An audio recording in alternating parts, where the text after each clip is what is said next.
जिस खतरे की बात कई दिनों से हो रही थी, आखिर उसकी शुरुआत हो गई। रूस ने यूक्रेन पर हमला कर दिया है। लेकिन रूस के राष्ट्रपति व्लादिमीर पुतिन ऐसा क्यों कर रहे हैं और वे आखिर चाहते क्या हैं? इस विवाद की जड़ है नेटो। नेटो 30 देशों का एक डिफेंस अलायंस है। दूसरे विश्व युद्ध के बाद 12 देशों ने अलायंस किया था कि एक दूसरे को किसी हमले के वक्त मदद करेंगे।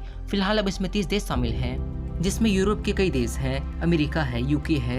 यूक्रेन अभी इसमें शामिल नहीं है, लेकिन एक पार्टनर देश है, जिसका मतलब हुआ कि भविष्य में ये नेटो ज्वाइन कर सकता है। रूस बहुत टाइम से कोशिश करता रहा है कि यूक्रेन यूरोप से रिश्ते ना बनाए।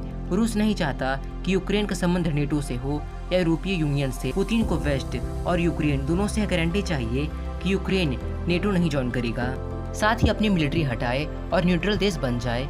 उनकी एक और मांग है कि नेटो रूस की सीमा पर हथियार न लगाए और 1997 के बाद जिन देशों ने भी नेटो ज्वाइन किया है उनसे सेना और मिलिट्री इंफ्रास्ट्रक्चर वापस ले लिए। इसका मतलब हुआ कि central Europe, eastern Europe NATO से अलग हो जाएं, तो नेटो को कमजोर करना पावर बैलेंस करने का भी मामला है।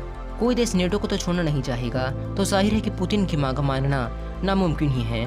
पुतिन का नजरिया है कि वेस्ट ने उनसे 1990 में वादा किया था कि वे ईस्ट की तरफ 1 इंच भी नहीं बढ़ेंगे, लेकिन वे बढ़े। लेकिन ये वादा तो सोवियत संघ के टूटने से पहले किया गया था और तब के प्रेसिडेंट मिखाइल गोर्बाचोव से किया गया था, और वो भी ईस्ट जर्मनी के कॉन्टेक्स्ट में। बाद के सालों में मिखाइल गोर्बाचोव ने खुद भी कहा था कि नेटो के विस्तार में तो कुछ डिस्कस ही नहीं हुआ था। फिर मामला ये भी है कि रूस यूक्रेन को अपना ही मानता है। उसके हिसाब से यूक्रेन को बनाया ही रूस ने है। 1994 में रूस ने समझौता साइन किया था कि वो यूक्रेन को एक इंडिपेंडेंट और सोवरेन देश मानेगा, लेकिन पिछले साल ही पुतिन ने कहा था कि रूस और यूक्रेन तो एक ही देश है और यूक्रेन तो वेस्ट की कठपुतली है।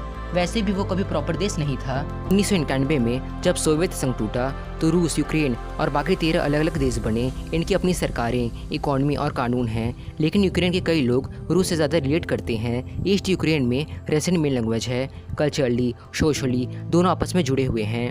यूक्रेन के कुछ हिस्सों में रूस समर्थित अलगाववादियों ने भी अपना कब्जा जमा रखा है। लुहांस्क और डोनेत्स्क वही क्षेत्र है जो पिछले 8 साल से इन अलगाववादियों के कंट्रोल में है, और 21 फरवरी को इन दोनों जगहों को रूस ने मान्यता दे दी है।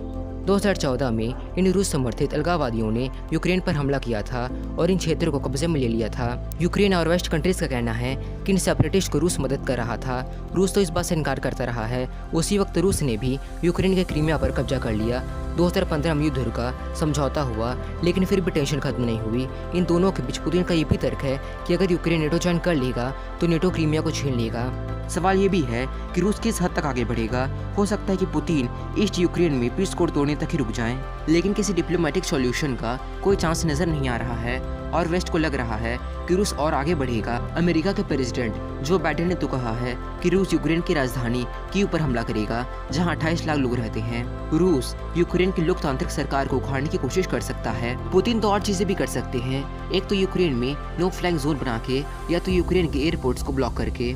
दूसरा, साइबर अटैक करने की भी आशंका है। जनवरी में यूक्रेन की सरकारी वेब डाउन हो गई थी और फरवरी में यूक्रेन के 2 सबसे बड़े बैंकों पर काफ़ी इफेक्ट पड़ा था। यूक्रेन ने पिछले सालों में अपनी सैन्य ताकत बढ़ाई है और सभी सैनिकों को अब मोर्चे पर बुला लिया गया है, लेकिन रूस सैन्य ताकत में यूक्रेन से ज़्यादा है, इसलिए नेटो यूक्रेन की मदद कर सकता है।